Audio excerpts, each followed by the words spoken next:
বিদায় বেলায় হাহাকার দেখি, থেকে গেলে দেখি না কেন? অভিমান মাখো কাজল চোখে বিষাদ কেন রাঙাও ক্ষণে?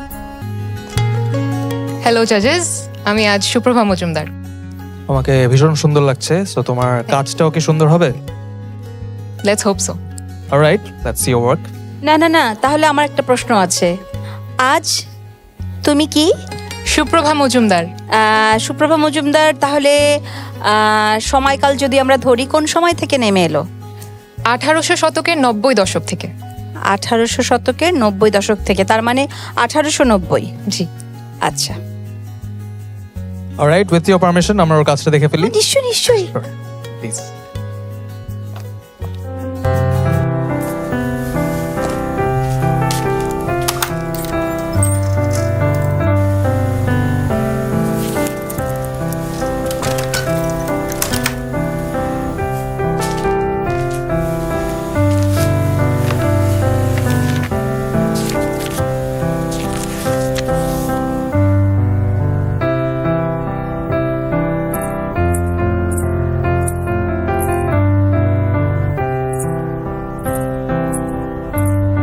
মন খারাপ? মনে হলো কোনো কারণে একটু মন খারাপ। ধ্রুপদের দ্বারকাক পড়ছিলাম, কি অসম্ভব সুন্দর। বইয়ের মধ্যে ডুবে গেছিলাম। খুব মন খারাপ করা বই? বিয়োগান্তক বই।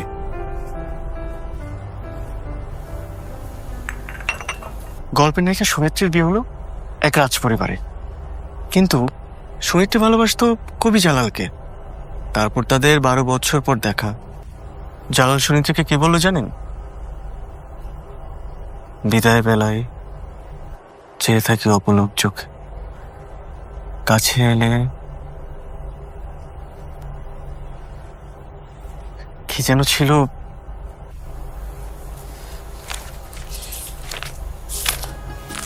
বিদায় বেলায় হাহাকার দেখি, থেকে গেলে দেখি না কেন? অভিমান মাখো কাজল চোখে বিষাদ কেন রাঙাও ক্ষণে? আপনি দ্বারকাক পড়েছেন তাহলে? পড়েছিলাম অবসরে, ঠিকঠাক বলতে পারলাম তো? একদম। ধ্রুপদা দারুণ লিখেন। ইস, তার সাথে দেখা হলে কি যে ভালো হতো। শুনেছি উনি আমাদের গ্রামেরই। ধ্রুপদের সাথে যেদিন দেখা হবে তাকে আমি বাড়িতে নিয়ে আসবো। চা খেতে খেতে বইয়ের আড্ডা জমাবো। বুদ্ধিটা কেমন?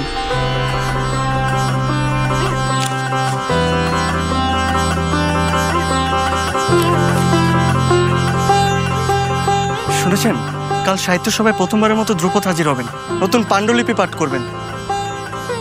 তাহলে তো কাল আপনার অনেক আনন্দের দিন। এক কাজ করেন না, আপনিও চলুন। আপনি গেলে বটতলা সাহিত্য সভা জমে উঠবে। কাল তো অনেক কাজ, আর আপনি তো ধ্রুপদকে নিয়ে ফিরবেন, তখন না হয় শুনে নেব। একদম ঠিক বলেছেন।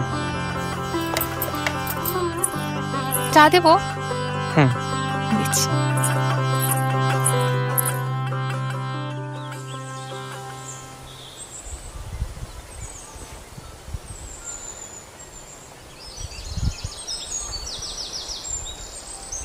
ধ্রুপদ এখন আসছে না কেন?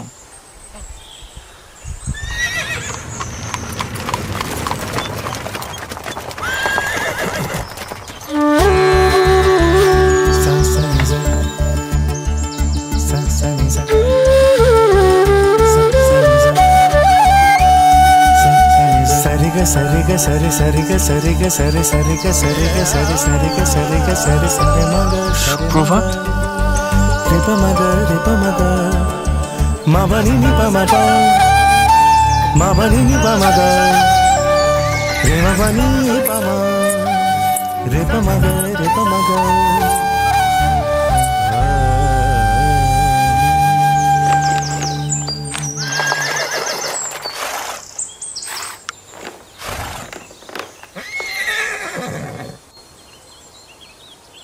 12 বছর পর সুনেত্রী নিজ ভূমিতে ফিরেছেন জমিদার বাবুর সাথে। স্টেশনের গা ঘেঁষে চায়ের দোকান দাঁড়ানো, কে ভেবে যেন চোখ রাখলো সুনেত্রী সে দোকানে। দেখলো কবি জালাল করুণ চোখে তাকিয়ে দেখছে। তার চোখ জোড়া যেন আহত পাখির ডানা। সুনেত্রী দেবী চোখ ফেরায় জালালের চোখে তাকানোর দুঃসাহস করে না। জালাল স্মিত হেসে 2 লাইন কবিতা লিখে ফেলে তার ছেঁড়া নোটে। বিদায় বেলায় হাহাকার দেখিয়ে থেকে গেলে দেখি না কেন, অভিমান মাখো কাজল চোখে বিষাদ কেন রাঙাও ক্ষণে।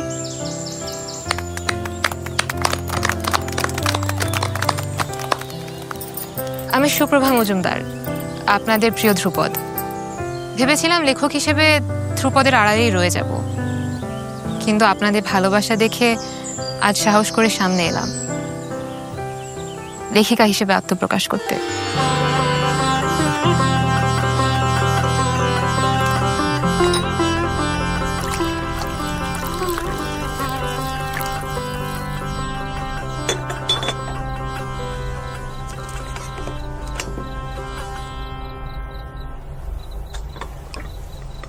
এতদিন জানতাম ধ্রুপদ আমাদের গ্রামেই থাকে, কিন্তু এতটা কাছে সেটা বুঝিনি।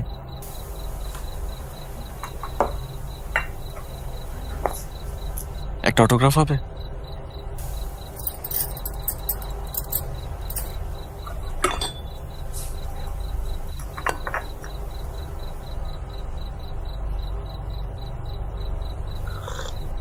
নতুন একটা গল্প লিখেছি, চাইলে শোনাতে পারি। বলুন না, বলুন। চৌধুরী বাড়ির ছেলে ওরও, তার নতুন নতুন বিয়ে হয়েছে সিধা সাদা একটা মেয়ের সাথে। মেয়েটির নাম সুপ্রভা। এখন ওদের মধ্যে তো প্রেমটা জমছে না, নতুন দেখা, নতুন বিয়ে। তবে অরুণের বই পড়তে খুব ভালো লাগে। সুপ্রভার সুপ্রভা তো কবিতা ঠিকঠাক বলে, বাট বর্ণিতার অ্যাক্টিং কেমন হয়েছে, কি মনে হয়? আমার কাছে অনেক ভালো লেগেছে। এখন জাজেসরা যেটা বলবেন। স্যার আফজাল স্যার, আপনার কেমন লাগলো? আপনার অনেক সাহস। ধন্যবাদ। আমি অভিনয় শুরু করি 1975-এ, তার মানে 50 বছর হয়ে গেল। এখনো অভিনয় করি আর ভুল পাই, বলতে পারি না ভালো করেছি। আপনার কণ্ঠস্বর সুন্দর, আপনার চোখ অভিনয়ের জন্য খুব ভালো, এটা মনে হয়েছে। ধন্যবাদ। ধন্যবাদ স্যার। মেজাবিন, তোমাকে আজকে অনেক কনফিডেন্ট লাগছে, তুমি ভালো করেছো। ইনফ্যাক্ট আমার কাছেও পুরো কাজটা খুব ভালো লেগেছে। আমি অনেক খোঁজার চেষ্টা করছিলাম কোন জায়গায় তুমি দুর্বল, ওই অর্থে আমি কিছু খুঁজে পাইনি। তোমার বডি ল্যাঙ্গুয়েজ এবং মুভমেন্টসগুলো, উচ্চারণ খুবই স্পষ্ট ছিল।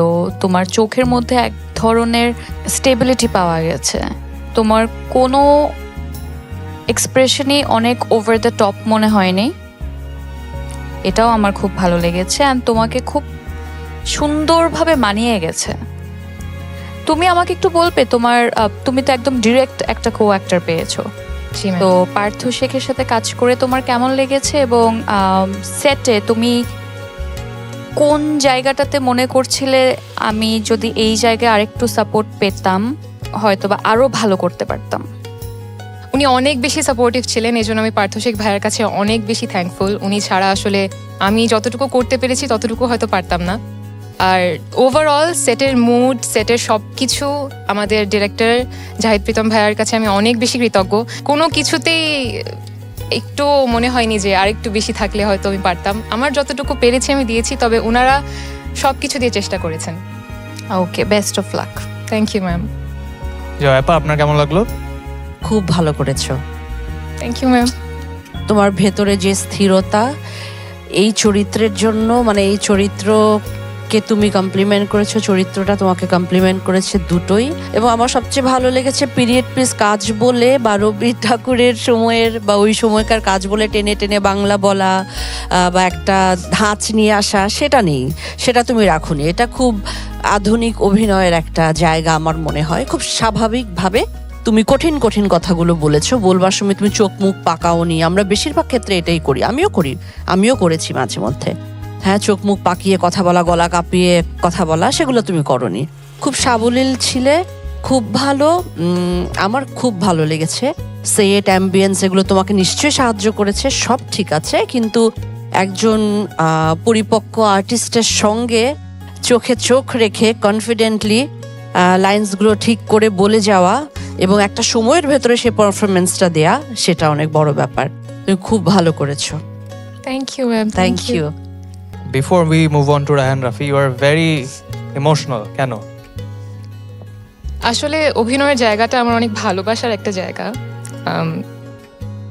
অনেক ভালো লাগে আমার অভিনয় করতে। সেটে বা ক্যামেরার সামনে দাঁড়িয়ে আমি মনে হয় যে আই এম হোম।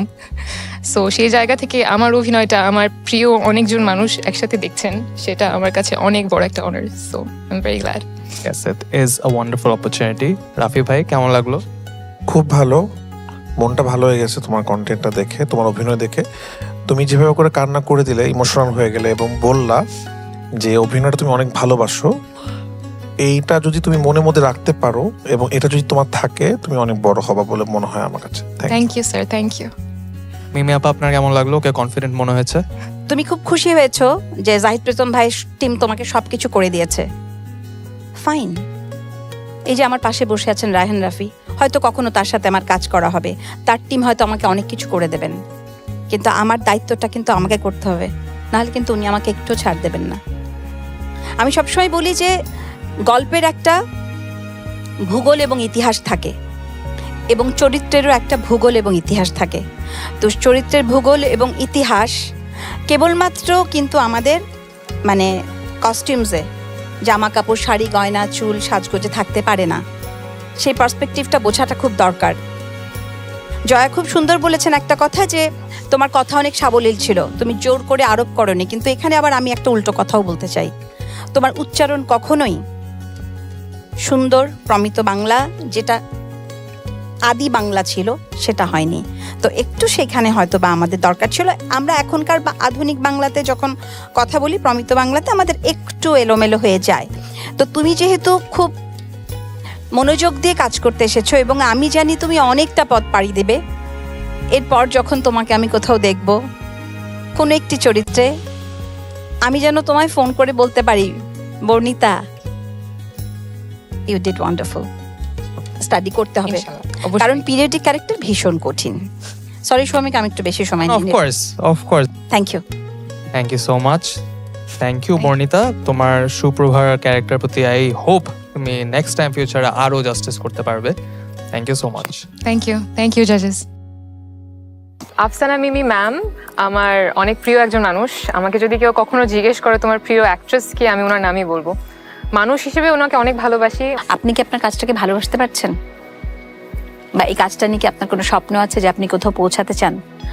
আপনি শুধু আপনার ভালোবাসার হাত ধরে আপনি শুধু মানে গো বাই দ্য ফ্লো আর কি, আপনি শুধু হাঁটতে থাকেন, দেখবেন একটা সময় কোথাও না কোথাও পৌঁছে যাবেন। কিন্তু কোনো লাইক, শেয়ার, ভিউজ কিংবা কোনো মেকআপ বা কোনো গেট আপ বা কোনো লুকের মধ্যে আপনি নিজেকে শৃঙ্খলিত করবেন না। আপনার জন্য মুক্ত চিন্তাটা ভীষণ জরুরি, এবং ওই আত্মবিশ্বাসটুকু।